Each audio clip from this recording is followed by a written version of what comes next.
રાજકોટમાં જળ સંકટ ઊભું થાય તેવી સ્થિતિ છે, 1 મહિનો ચાલે તેટલું પાણી છે, આપણે રાજ્ય સરકારમાં માંગણી કરી છે, તેની શું કહેશો?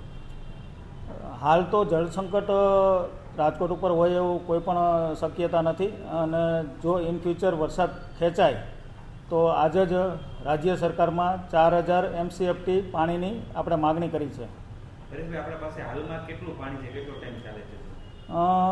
1 મહિનો રાજકોટવાસીઓને પાણી ચાલે તેટલું બંને જળાશયોમાં પાણીનો સ્ટોક છે, અને ભવિષ્યમાં કંઈ પણ આવો વિષય આવે જળસંકટને લઈને તો રાજ્ય સરકાર પાસે આપણે પાણીની માગણી કરેલી છે. લોકોને શું અપીલ કરશો પાણી માટે?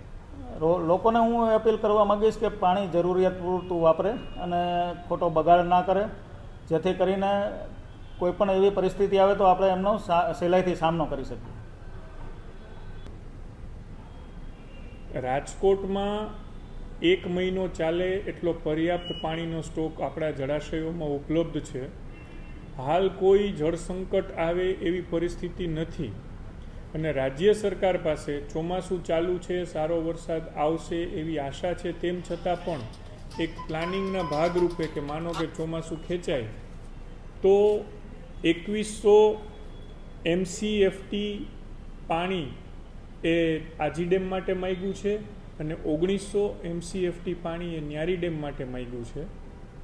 અને જળ સંકટની કોઈ સ્થિતિ હાલમાં છે નહીં. રાજ્ય સરકાર પર્યાપ્ત જથ્થો પૂરો પાડે છે, અને ક્યાંક ને ક્યાંક લોકો પાણીનું જતન નથી કરતા ને વેડફાટ કરે છે.